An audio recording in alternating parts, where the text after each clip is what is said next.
Please help me give a warm Wisconsin welcome to Ben Shapiro.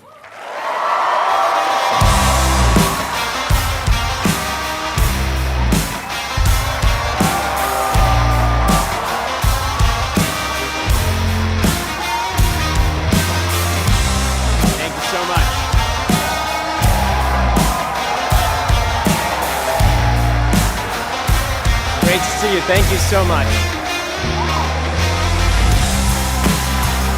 Well, thank you. That's very kind of you. Thank you so much. Well, thank you again. Well, last time I was here, it was 2016. It was a much smaller room. Some vocal protesters, so I see not all that much has changed. I want to start by saying a special thank you to the supporter of Young America's Foundation's Free to Choose lecture series and everybody who's involved in tonight's organizing and programming. Your civilization is better than Hamas's, and it is better than those of the people who sympathize with Hamas, and you should not be shy about that. Your civilization is better in every conceivable way. It is better in terms of freedom. It is better in terms of decency, and it is better materially. Again, you should not be shy about this in any way. Hamas's morality is evil. In the view of Hamas, the ultimate goal is the full destruction of all non-believers. To that end, they're willing to murder babies in their cribs and then to plant their own kids on top of rockets in order to maximize civilian casualties they can show off to the cameras. To that end, they celebrate raping women and murdering children, and they say it themselves. It is Hamas leader Mohammed Deif who explains, quote, "Today you Israelis are fighting divine soldiers who love death for Allah the way you love life and who compete among themselves for martyrdom like you flee from death." It is Hamas leader Ismail Haniyeh who says, "We love death like our enemies love life." Hamas brags about its actions and its goals. And we in the West somehow still fall for it, and the question is why? Why are there so many people in the West eager to make excuses for today's Nazis, barbarians who carve live children out of their pregnant mothers? Why are so many in the West trembling to find evidence of Israeli errors in their prosecution of war against Hamas so as to set up some sort of retroactive moral equivalence between the Jews and their genocidal neighbors? The answer comes in two flavors: complicity and cowardice. First, the complicit. There are those in the West who are perfectly willing to side with Hamas, perfectly willing to parrot all of their evils, to repeat all of their propaganda, all of their lies, because they do agree with Hamas about one key notion: that the West is evil and exploitative.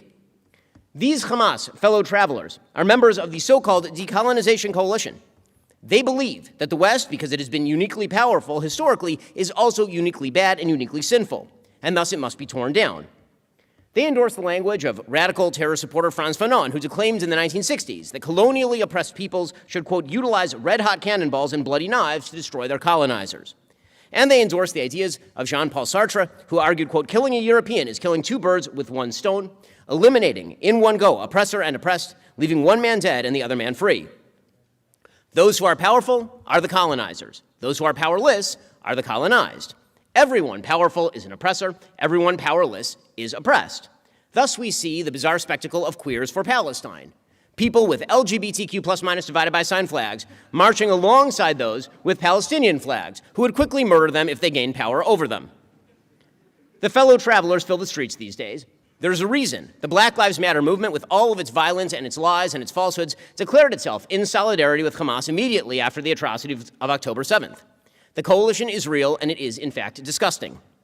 And then there are the cowards. The cowards have spent generations apologizing for Western civilization. They have refused to acknowledge two obvious truths. First, that Western civilization has, of course, committed atrocities and evils in the past. And second, that nevertheless, Western civilization is, in fact, better than its competitors. All civilizations throughout time have attempted to engage in colonization and exploitation. Only one civilization has spent its own blood to free slaves throughout the world. All civilizations have engaged in ruthless suppression. Only one civilization has spread liberty. All civilizations have engaged in economic imperialism. Only one civilization has spread prosperity. Western civilization is great because it has provided unique good and continues to do so right now. But the cowards refuse to believe that. It seems arrogant. It seems ethnocentric. It seems so passé. It seems discriminatory. And so instead, they create a dream world in their own head in which everybody thinks exactly the same way. Thus, the sins of evil groups like Hamas, those are actually just some sort of rational result of oppression. Wouldn't you also throw a baby in an oven if you were locked in an open-air prison? Well, I mean, perhaps not. Perhaps you would never throw a baby in an oven because you know you don't think like Hamas. But put that aside. Wouldn't you? Maybe. It must be Israel's fault, because if it's not, then perhaps not all civilizations are created equal. Perhaps some civilizations are better than others. And that is not a thought that is allowed. This university, unfortunately, is a good example of this sort of thinking. Directly after the October 7th massacre, the university put out a vague statement saying, quote, "To our students affected by recent acts of violence in Israel and the Palestinian territories, we are here to support you." You know, just recent acts of violence. No one could tell what those acts of violence were, or who had perpetrated them, or what was going on from that statement. Just random acts of violence. Some things, as a famous congresswoman might say, happened to some people. Nothing about Hamas, nothing about the massacre, just violence of some sort anywhere, like might happen on a weekend in Chicago. Eventually, the university put out a longer statement decrying Hamas's terrorism. The chancellor then attempted to beg off commenting entirely, stating, quote, "I am skeptical that those in roles like mine should frequently comment on global or world events," which is super weird because this university has routinely commented on, for example, George Floyd, or the unacceptability of racism against black Americans, the Black Lives Matter movement. Murder of Jews, however, that's a different story. That's a little sensitive. And then a couple of weeks ago, protesters here gathered to shout a variety of garden-variety Jew-hating slogans, ranging from "Glory to the martyrs," presumably would be Hamas terrorists, to "We will liberate the land by any means necessary," presumably including burning children in their cribs. This university then proceeded to say nothing. Presumably, the university would have had something to say had white supremacist protesters shouted about George Floyd. So why the double standard? Because to declare in favor of Western values over the values of the so-called oppressed would threaten the fundamental tenets of the left. And so Hamas fans must be given moral credibility. The university wouldn't want to come down too hard on the side of civilization. That might look discriminatory. Unfortunately, because of precisely this kind of cowardice, radical anti-Western ideals are now commonplace across this nation. The West has imported hundreds of thousands, if not millions, of people into our various countries who hate the West and see it as uniquely evil. You can hear many of them calling for the genocide of Jews in the Middle East. You can see their signs calling for the victory of terrorist groups ranging from Hamas to the Palestinian Authority to Palestinian Islamic Jihad. This is the most dangerous phenomenon in the West, the alliance of the radical, their fellow travelers, and the cowards. But the West does not have to surrender, and it will not. I believe that the West will once again stand up for its own principles. The West's freedoms are good. They are morally good, and they must be protected. That means opposing moral relativism.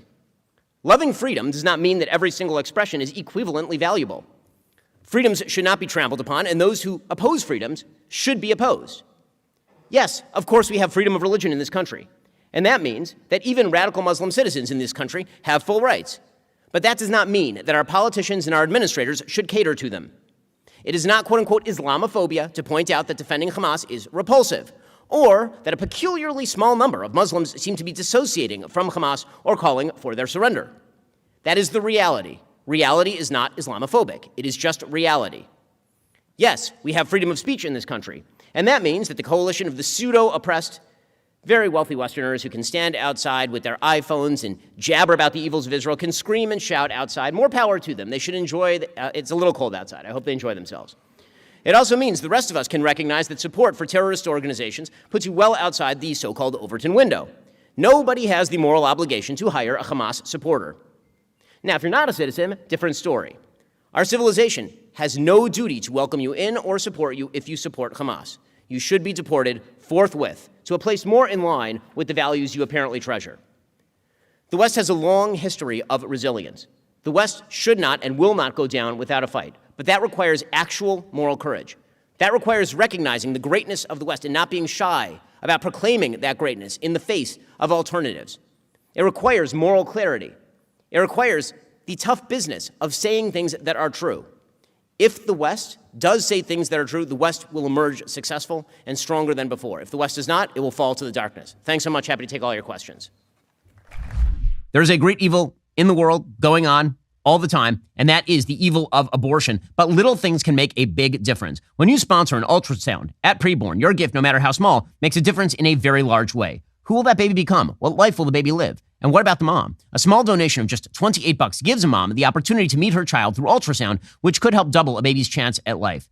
If you haven't seen the modern ultrasound, it's been a while. I gotta tell you, they're unbelievable. We have 4 kids. We met all of them well before they were born because of the magic of ultrasound. It does change your perspective on everything up to and including life itself. Get involved today by dialing pound 250, say keyword baby. That's pound 250 baby, or go to preborn.com/Ben. That's preborn.com/Ben. Again, Preborn will take it from there as soon as you make that life-saving donation. They have a network of clinics that rescues 200 babies every single day. It's the best $28 you're going to spend. And if you have a lot more to give, then give a lot more. Go to preborn.com/Ben right now. It's preborn.com/Ben.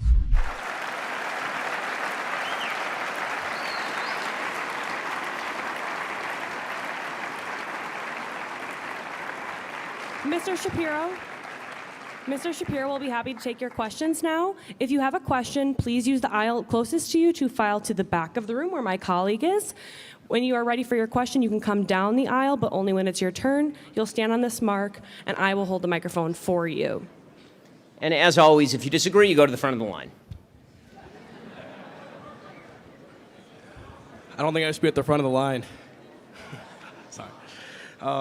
What would you say to young Americans who are afraid of negative social and academic repercussions if they speak out about what they believe to be true? So I think that there is a new, more muscular business community that is beginning to actually awaken from its stupor. So the business community has been taken over by a lot of people in the recent past who are deeply afraid of diversity lawsuits. They're deeply afraid of legal liability. They're afraid of HR issues. I think you're starting to see a lot of businesses emerge and awaken from that. And I think a lot of businesses are perfectly willing to hire people who are reasonable. And I think that that's going to continue in the near future. That's my great hope. I think the business community is starting to turn. They've had enough of this stuff. It turns out that when the money is free and easy, it's very easy to spend millions of dollars on DEI seminars that teach you to hate white people or whatever. But it turns out that when the money gets tight, then people don't want to do that as much, and they'd rather just hire, a productive employee who might believe that the American flag is decent. Thank you. I appreciate it.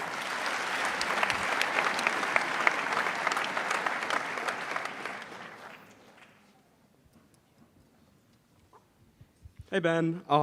This week in Israel, they reported that like 76% of Israelis thought that Netanyahu should step down. And I'm curious, because Israel doesn't have a figurehead like Zelensky to rally around, is Netanyahu doing more harm than good? Also, I'm curious if you would have on Dean Phillips for a Sunday special. So I'm not really aware of Dean Phillips other than he's running against Biden, right? That's the guy. I didn't hear of him until he ran against Biden. So sure, I guess, why not? I mean, sure, okay. But in any case, as far as Netanyahu, the reason that Israelis are very anti-Netanyahu is that Israelis actually are reacting the way that I would hope that Americans reacted to bad presidents, which is when a president fails, they get very angry at it. So this is the single greatest security failure in Israeli history. And so even a lot of people who voted for Netanyahu in Israel are now very anti-Netanyahu. Now, the way that it works in Israel is because they have a coalition government, they actually have to have a vote of no confidence, and then a majority has to vote Netanyahu out. That's not going to happen right now. But whenever people on the left or in the media start talking about the right-wing Netanyahu government, that's ridiculous and ignorant, considering that right now they have a unity government that includes Benny Gantz, who's on the center left.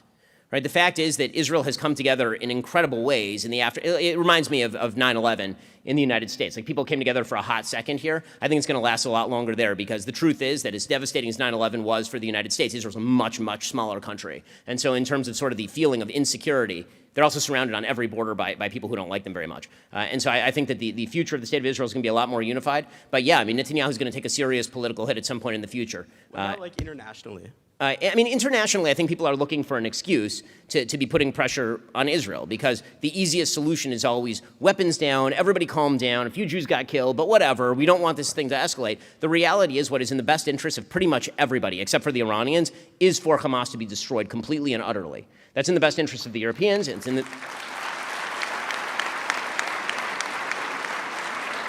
in everybody's best interest, including, by the way, Sunni governments.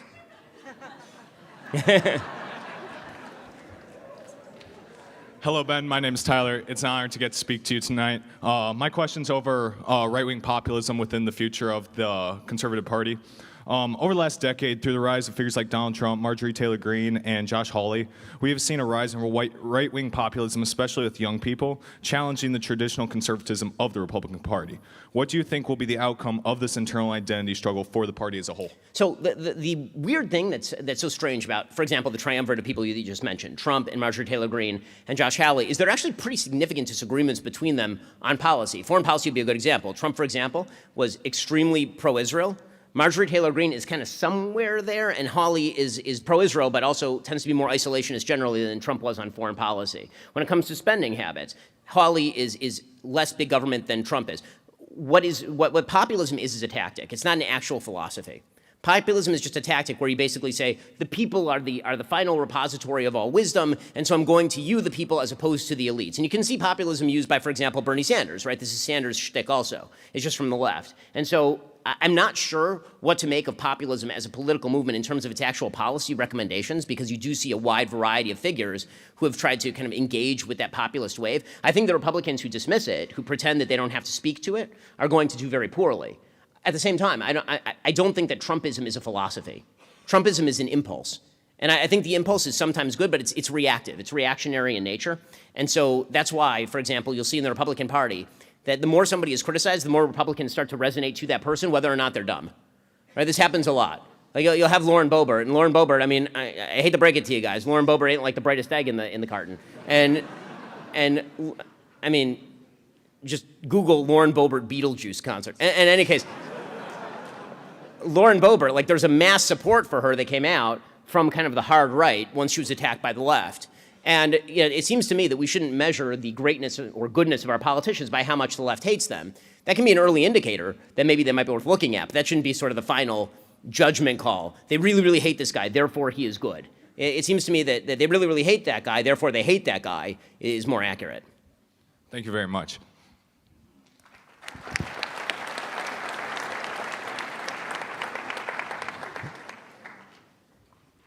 Hello, Ben. There was a time where the word mother exclusively described a woman in relation to her biological offspring, but our definition has since shifted to account for adoption, leaving us with a more social and less biological outlook on motherhood. My question for you is how affirming transgender identity is such a threat to biology when we have clear precedent for similar shifts in language? Okay, so usually there is a distinction. You can call somebody mother, but then an adoptive mother is not going to be insulted when you say biological mother. Right? An adopted mother is not going to say that biological mother is an inappropriate term. The trans movement claims that the term biological female is somehow offensive. The trans movement will claim that female encompasses not biology somehow. It's a bizarrely illogical categorization. So the trans movement is not a threat to biology. Biology is biology. People will continue to reproduce. I mean, some of us. But in any case, no implication made. But in any case, some people will continue to reproduce. Those reproductive relationships will be almost entirely male-female. The only exceptions would be in vitro or artificial insemination, which will be an extraordinarily tiny percentage of actual inseminations and pregnancies. So biology is not threatened. Truth is threatened. I'm not worried about biology being threatened. If you want to threaten your own biology, I mean, that's your prerogative. But truth, the idea that male refers to a biological category as opposed to an idea that you have in your head that is unverifiable by any sort of objective reality, that is something that nobody who cares about truth should acquiesce to. The entire way that we communicate is through words that have mutually agreed upon definitions.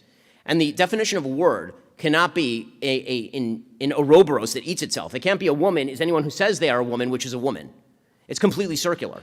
That has no definition. If you want to define a category, the category has to have definition. And any attempt to broaden that category out to include things that are clearly not in that category, and in fact, there are only two categories, male and female. They're actually in the other category. That is a fundamental assault on the truth, and nobody should accept that.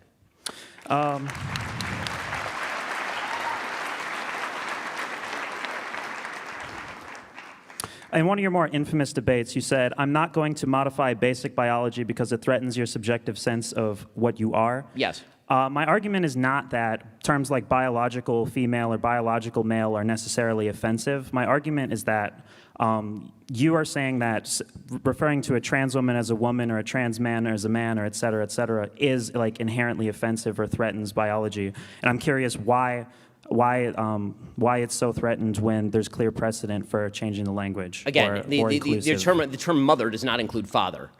Every category has to have boundaries. The boundary of female starts at male. And when you start including male in the category of female, you are threatening biological definitions as well as basic truth. Well, you could say the category of mother starts at conception or, a biological relation to an offspring. But as we know, but again, the idea that the idea of motherhood being the act of mothering, right? And that is a female. A female does the act of mothering.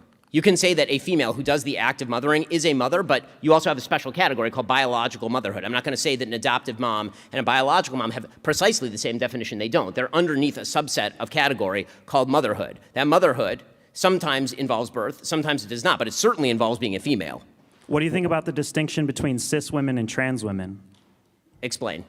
Well, you're saying that a more inclusive usage of the word mother isn't particularly offensive because we also have biological mother. Yes. We've offered the term cis woman, and even biological woman or assigned female at birth. We've offered a variety of terms that Okay. properly categorize people. Again, who, you cannot extend the term woman to apply to a biological male. Every category has an endpoint. If there are only two categories, male and female, and you say that female now is in this category, there are no definitions. There are no definitions. I mean, to paraphrase my friend Matt Walsh, I'm going to need you to explain what a woman is without reference to the word woman.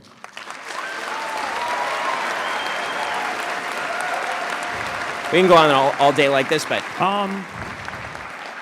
yeah. Well, I wouldn't say it's necessarily circular to say that a woman is someone who exhibits womanhood. Yes, it is. And that it's definitionally circular. well, my That's like argument- saying a hand is something that fundamentally shows handhood. Well, what I A have to tree say, is something that demonstrates the qualities of treehood. What new actual definitional content have you added to the word? I can define womanhood for you, which is a set of characteristics associated with females, and a woman as someone who exhibits said womanhood. Okay, well, you have just used the word female and woman to define each other. So you say a woman is a female, but not a biological female. A female is a woman and a woman is a female, but at no point have you added any new content. No, I said a woman is someone who exhibits womanhood, and womanhood is a set of characteristics. Yes, and that doesn't mean anything. How does it not the mean reason it doesn't anything? mean, okay, again, a dog is a thing that exhibits the characteristics of doghood. It's a set of characteristics characterized by being a dog. I've added no content to that. If you have no idea what a dog is, you still have no idea what a dog is. There are plenty of labels that refer to concepts. This is not a new thing. It's not a label referring to a concept. It's a label that's referring to the same word as the concept. You can't do that. That's I'm not fundamentally referring circular. to the same word. I'm saying that womanhood. You have not defined even womanhood. You said a set of characteristics that applies to females, and then you're applying it to males. So clearly, this is nonsensical. I'm sorry that it doesn't. I'm sorry that your attempts to worm a definition into nonsense are not succeeding. But like, I can't make that fit into logic because it doesn't. I mean, I'm sorry. Hi there. All right, Howdy. so Wisconsin was in like a $7 billion budget, and yet a lot of the smaller two-year trade schools in the UW system and like four-year engineering schools are losing money. They're firing people. They're like leaving, getting less students. And this is because the Republican legislature, didn't increase funding. They decreased it in hopes to get rid of the DEI department. Mm-hmm. I go here. DEI department's like not that big of a deal. Like if you want to go, you can. If you don't want to go, you can kind of just avoid it. Is it really worth like lowering educational opportunities for people, raising tuitions, and decreasing enrollment in like very important trade schools for the purpose of like ending DEI at a school where the value is still going to be here? So you're asking the wrong guy. I think that every major Okay. university in the United States should cut its entire liberal arts department and tell people to get a life. Meaning that But I'm saying, but there's smaller universities though that. I understand. My feeling about college is very simple. If you are able to get somebody to give you a loan to go to the school because they feel that your degree is then going to allow you a higher Right. earning level, then that seems to me a good use of dollars. Subsidizing people's education where a bank would not very often is a giant waste of money. And so the amount of money that's wasted in state schooling systems so that people can get a degree in lesbian dance theory or whatever is silly. And Right. furthermore, if you're majoring in engineering, so to give you an the example, money's I was not able to get going private somewhere. loans to go to Harvard Law School. Why? Because they knew when I got out of the other end of Harvard Law School, I was going to earn a bunch of money because I went to Harvard Law School. Okay, the same thing isn't necessarily true if you're majoring in poli-sci at a state school, right? You're still, dude, I majored in poli-sci too.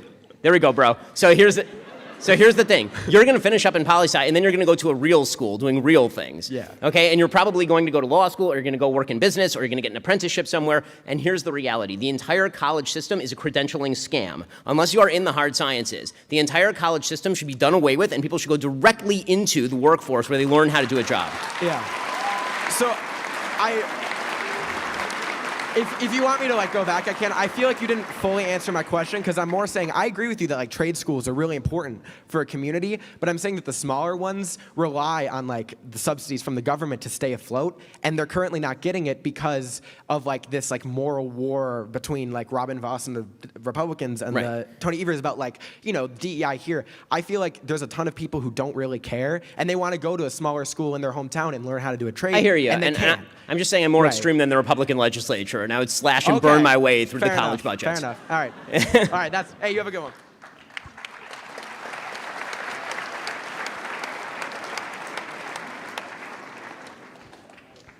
Hey, Ben Shapiro, I just had a quick question for you. So I have a question. Can I see your face, or is it like prohibited? I just don't want to associate my face with like my politics. Is there a reason for that? I just don't want like worried about my career. Is that okay? Well, it depends about what you're about to say. Okay, so can I just ask it? You can ask it, and then we'll determine whether you are a person who should not be able to get a job. Okay. Sure. Okay. So I just want to know how hard was it to like generate like AI generated images of Hamas? So you should take off your atrocities mask on now. Twitter? Not really because what you're saying is so anti-Semitic, but just because what you're saying is so unbelievably stupid that I hope employers take a good stock of a person who does something so dumb. So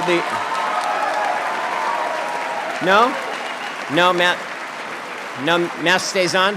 Mask stays on? Yeah, I figured. Okay, there was no AI-generated image. It is a real image. The way that the game works on Twitter right now, because it's been taken over by a lot of Hamas bots, is that if you put a real image of an atrocity, they will then spam that image with community notes. And they'll do that until the algorithm puts a community note on the image. And then they'll screen cap the community note and pretend that the image was AI generated. That image was not only not AI generated, it was handed to Tony Blinken.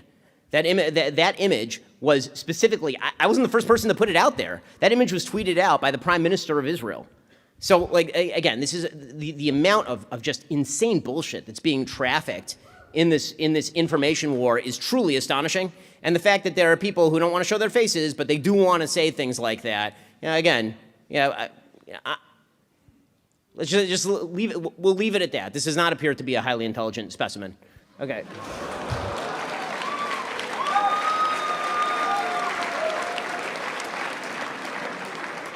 Hey Ben, my name's Luke, and I'm not scared to show my face out here. Well, I appreciate that.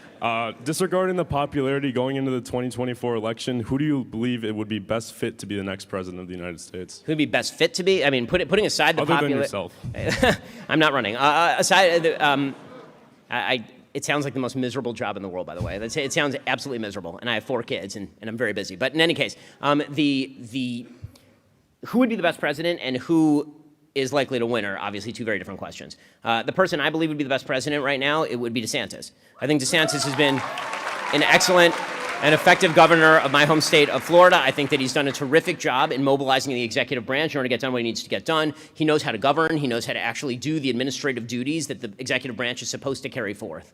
Who is most likely to win at this point? If you had asked me 4 months ago, I would have said that Biden had a clear advantage because the fact is that Donald Trump lost the last election cycle. And so the idea that he was going to suddenly flip a huge percentage of the electorate in his favor, being as toxic personally as he is, according to the polling data, I thought that was kind of a fool's errand. Now, is it possible that Joe Biden is just such a bad president that it flips over to Trump? It's certainly possible. Now, it's a little bit early to say. The reason I'm saying it's early to say is because right now all of the focus is on how terrible everything is in the world. I mean, you walk into the daily headlines and it's like that dog meme in the middle of like the burning building, right? It's like everything is just on fire and terrible. But after a year of nothing but Donald Trump in court saying ridiculous things, is the focus on Election Day going to be on Trump or is it going to be on Biden? Again, my simple sort of binary here is that whichever candidate the election is a referendum on will lose. If it's a referendum on Biden, he will lose. If it's a referendum on Trump, he will lose. I think the Republicans are making an error by nominating somebody who has such high levels of toxicity with the American public. I think if you ran generic Republican against Biden, I think that generic Republican wins. I've said first party to sanity wins, but it looks like both parties are bound to determine to run directly headlong into trees. And so it's, amusing, but not all that amusing. It's a serious world. Thank you.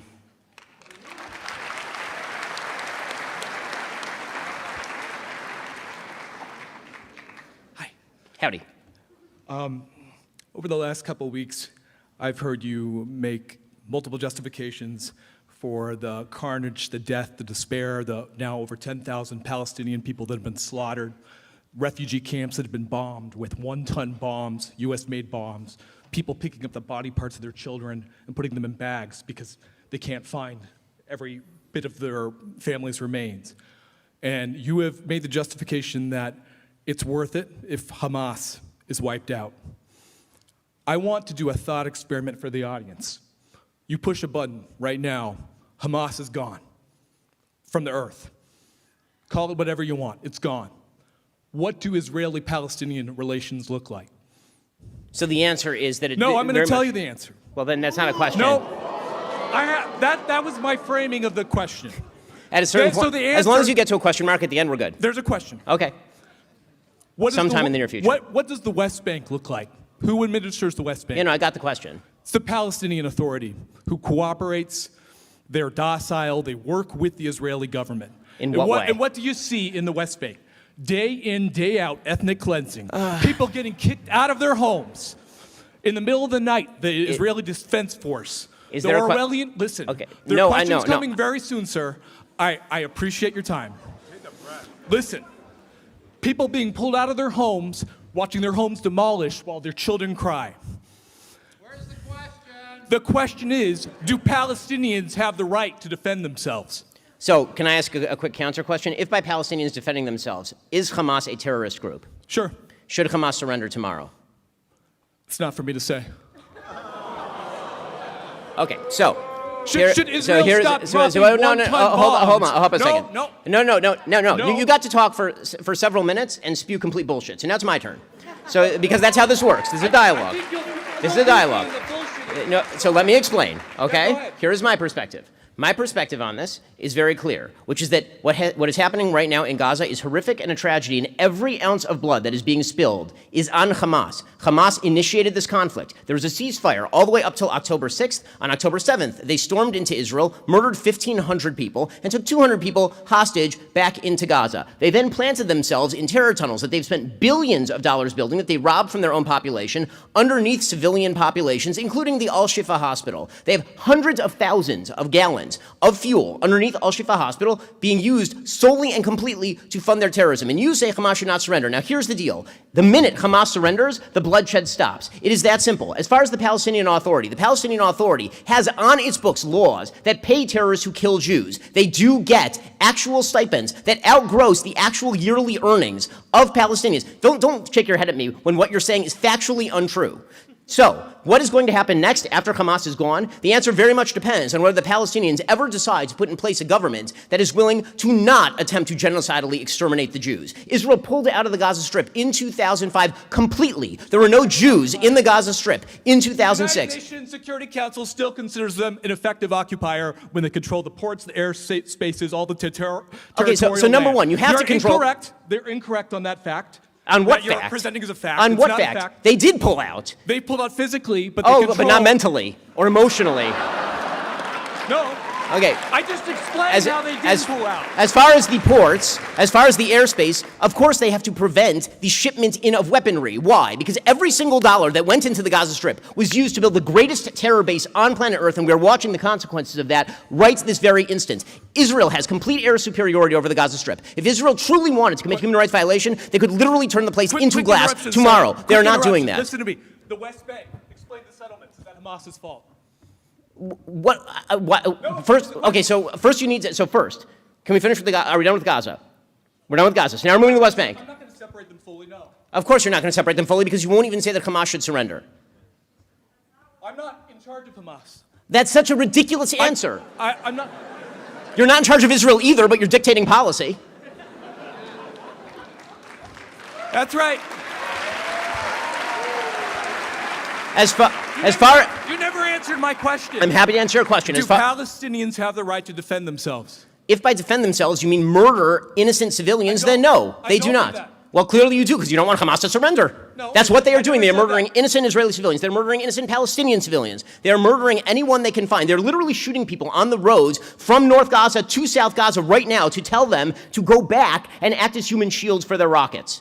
That is what Hamas is doing right now, and you won't call on them to surrender. I'm done with this guy. We're done. We're done. You're not done. We're done. Yes, I am. No, you're not. Goodbye.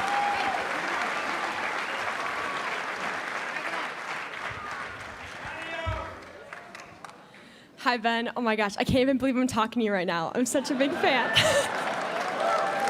Thank you.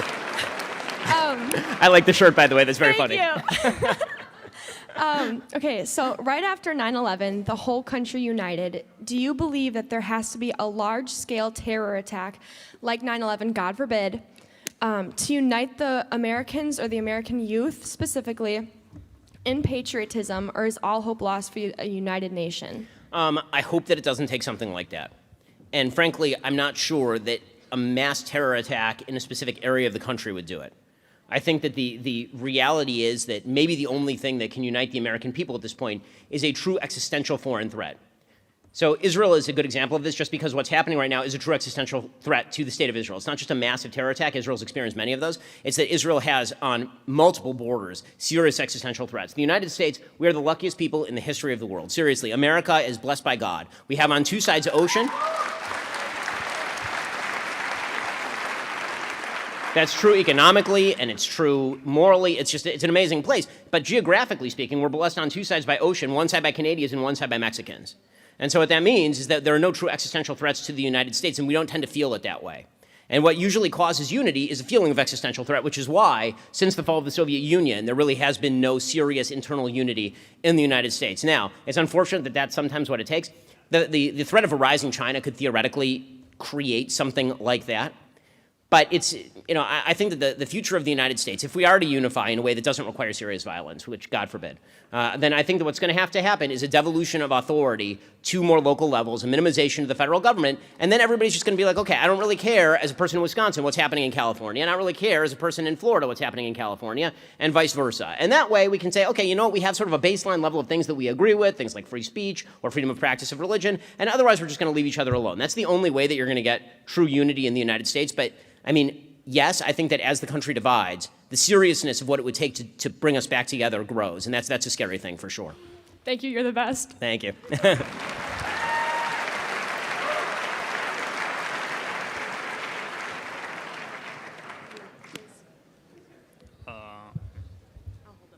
Sorry. Whenever it's first aid, hands to yourself. Yeah, there you go. Whenever conservatives talk about the Middle East, they often like to champion around the superiority of Western values, those of freedom of expression, freedom of speech. I agree wholeheartedly with all of these things, but I think we've seen in a couple months prior to this, for anyone with a good memory, that conservatives have been, in a certain way, very much against freedom of expression, specifically a certain kind of expression, which is, I would say, gender expression. You on your show a couple months ago said that you thought it was fine for sort of local municipalities to say a law that would ban women from wearing a type of clothing that men wear, or men wearing a type of clothing that women wear, would not be sort of in the bounds of the First Amendment, because the First Amendment refers to laws made by Congress. So I'm wondering, with these sort of anti-drag laws, with laws that might ban people from wearing certain types of clothing, do these not go against these sort of Western values of freedom of expression that conservatives usually champion and the freedom for LGBT people when we talk about in comparison to the Middle East, as we have just done in this sort of... So it's a great question. I don't believe in freedom of expression. I believe in freedom of political speech. There's a difference. The founders believed in freedom of political speech as well. That didn't mean that you got to dress up naked on a street corner, right? Because the fact is that everything can theoretically be considered a form of expression, and even people who are ardent libertarian fans of freedom of expression understand that there are limits to what counts as expression, but nobody can agree on exactly what those limits are. As far as what I've said about localism, one of the things that I'm very big on, obviously, is localism. And we see this in, for example, in HOA. In your HOA, in our HOA, for example, you can't just post anything you want in your window. There's an agreement with the people who live in the neighborhood that you're not allowed to just put whatever you want on your front lawn. You can't just park a rusted van on your front lawn, for example. There's nothing that violates freedom of expression or freedom of speech about that. That's what your local community has decided. Now, as you abstract that out to a broader and broader level, the freedom has to grow from that level of government because there's less homogeneity as you move up the chain. So I'm very much in favor of the idea that local communities get to make decisions for themselves on a local level, but as you abstract up the chain with more and more people who are not like you, the government has to take a lighter and lighter hand. So when it comes to, for example, broad statements like freedom of speech or freedom of expression, I would say that not every space, I mean, the Supreme Court has said this, not every space is created equivalent in these circumstances, right? In your apartment building, you can't just stand in the bottom floor and hand out political literature very often, right? I mean, the person who runs the apartment building will kick you out. You're not allowed to do that. There are certain spaces that are considered okay for this and certain spaces that are not considered okay for this. So the idea, again, that there's sort of a flat, one-size-fits-all freedom of speech provision, and it doesn't rely on place, and it doesn't rely on locality, and it doesn't rely on level of government, it doesn't speak to how government actually works or the aspirations of human beings. I think, for example, that zoning laws are a pretty great way of preventing quote-unquote freedom of expression. And I think that local communities should be able to, for example, not have a pot shop directly next to a school. And it's a pretty significant encroachment on the pot shop's freedom of expression. They can't even sell their pot right next to the school. But again, I think that we understand that when it comes to local communities making rules for themselves, because you have the ability to do what I did, right? I didn't like the rules in California, so I got up and I moved. In the United States, I can't really do that, right? That's why I'm very, very skeptical of free speech laws at the federal level, but I'm much less skeptical when it comes to a local school board deciding what it wants to teach. If I don't like it, I can always move to the next town. Yeah. I mean, some of those don't really fit within the bounds. If you want to talk about like an apartment building, obviously that's a private residence. Free speech doesn't really apply there. Okay, but there are time, space, and manner restrictions even at the University of Wisconsin, right? Sure. There right, I mean, there's is. a public school in here. If you protest right now and you start screaming and disrupting, they'll take you out. That's expression. Yeah. But I wonder if, like, let's say you had a neighborhood in California, they said, you know, we're really offended by all these MAGA hats, we're going to ban you. If you, maybe a city, maybe even a state did this, like if you wear one, we're going to throw you in jail. Obviously, we're opposed to this. I'm not sure if I get the argument that, like, the more you shrink it down, the less freedoms you have. Well, the more you shrink it down, the more ability you have to shape the community around you. In your family, for example, you have a lot of ability to shape the community around you. As far as MAGA hats, again, when it comes to core political expression, that is what the founders were attempting to preserve. And I think that we've now broadened that out to include everything up to and including your ability to view pornography, which I don't consider core political expression, and neither were the founders. Well, it's kind of an interesting point. I wonder if political expression, just your ability to like wear certain things, even the act of wearing those things, you could argue is like sort of a form of protest against the ability to wear these things. For example, Matt Walsh, who's kind of a friend of yours. You've said you've hated him several times, so No. Knowles I hate. Walsh I'm indifferent about. Oh, okay. So I remember Lizzo had some drag queens on stage, and he said, like, lock her up because there was an anti-drag bill in Tennessee. But I would say that's sort of I would think it's fair to say she was making a political statement. Well, she was making a political statement. The anti-drag bill was directed at exposure in front of children. Mm-hmm. Right? That's what the law actually was. It was exposure of people dancing in sexualized outfits in front of children. That's what it was. And so she was doing it in front of kids. If she did it in front of adults, I think that's protected by the First Amendment. But you can see, like, bottom line, I don't think your question's bad. I just think that it's a little messier than I think that everybody wants to make it out to be. Sure. I'm not sure with the the whole children thing. But it's like, I don't know how much we can sort of shrink like expression when it comes to kids. Like, I'm very skeptical of like ratings for movies, for comics, the comics code. Like, how much can we shrink free speech just because children are watching? Oh, I think an awful lot. I mean, depending on how exactly we're appealing to kids, I think it's very, very important. I appreciate the question.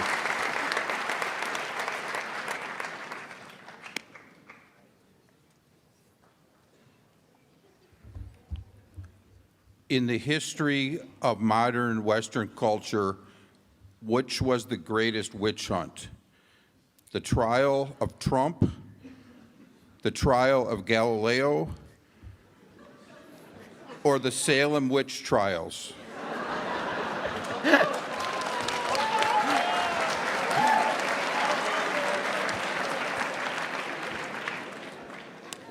In terms of personal impact, the Salem witch trials, because they got burned. In terms of impact on the world, the trial of Galileo, because it delayed science by probably 50 to 100 years. And in terms of scope, then probably the attempt to go after Trump for stuff like Russian disinformation.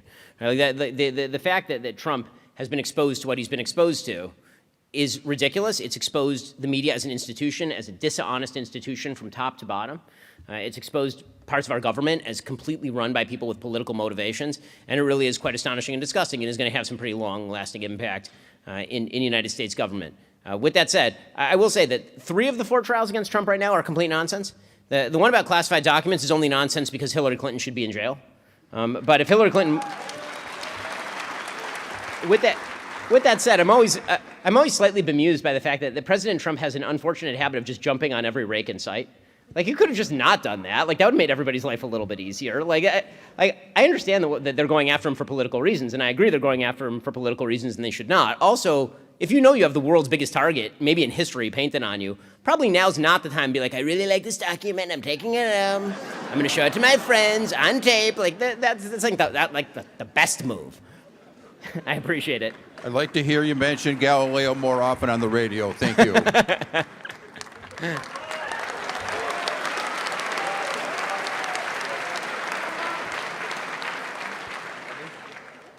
Hi, Mr. Shapiro. Thanks for coming out.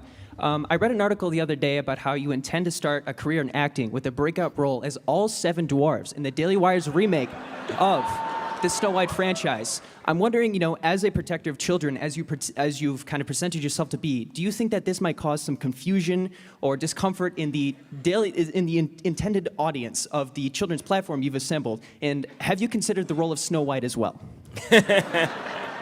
So I too enjoy the Babylon Bee, which is where that article is from. Awesome. As far as playing all 7 dwarves, all I can say is that the casting is still in the air. I wouldn't want to hog all the screen time.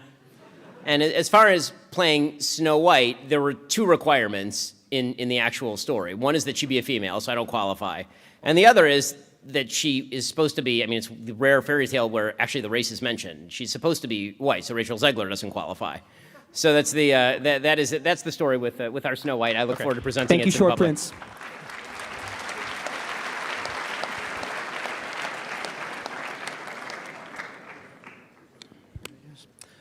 Howdy, long-time watcher actually. So recently your company purchased the rights to the Atlas Shrugged movie. I wanted to know first how that's going along, and then secondly, your company, being the fastest-growing conservative podcast in America, right-wing, conservative, religious, you an Orthodox Jew, a few Catholics, Protestants, highly religious. The book itself has a lot of themes that are not antithetical to the religious side, specifically adultery, greed, pride. These things are put on display as goods, not bads. So I was worried, and a large amount of the objectivists were worried, that you might be Christian washing the book. We were just hoping that, are you going to be keeping it? So I'm not personally writing the script. Right. As far as the people who we're not far enough along in the development process to kind of give you an answer to like the specifics on it. But I think the idea is that it's going to be true to the book. All of us, even those of us who disagree with objectivism, and I have severe disagreements with objectivism. If you want to watch me debate your own book about this, right? We had a long conversation about this. I think that the people who sold us the rights obviously have a large stake in us being as accurate as possible to the themes of the book, even if we disagree with the themes of the book. So in moving forward with that would be our intention. Cool, and one last question. Could you consider Ryan Gosling for Hank Reardon by any chance? I think he'd be a perfect actor for that role. Well, we're going to need a few more subscribers before we can afford Ryan Gosling in that role.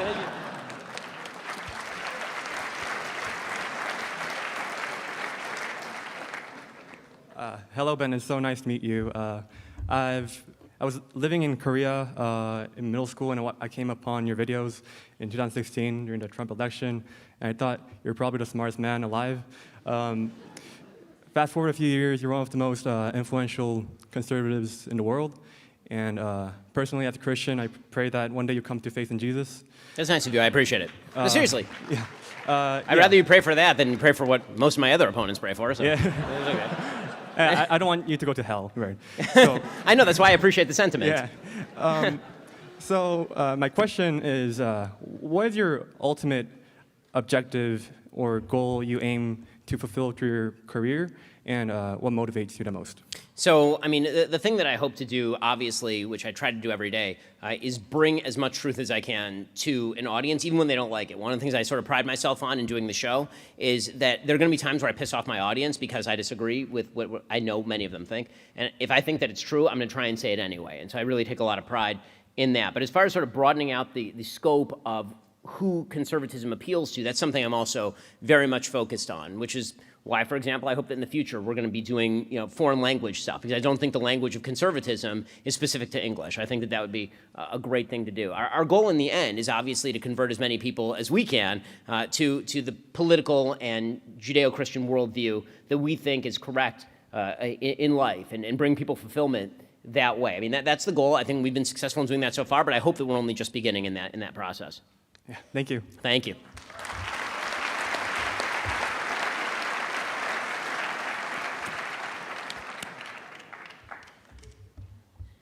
Hey, good evening, Ben. Good evening, fellow Americans. My name is Michael Gomez. I'm a master's student at Columbia University, and well, I'm the political director for Valentina Gomez. She's running for Secretary of State in the state of Missouri.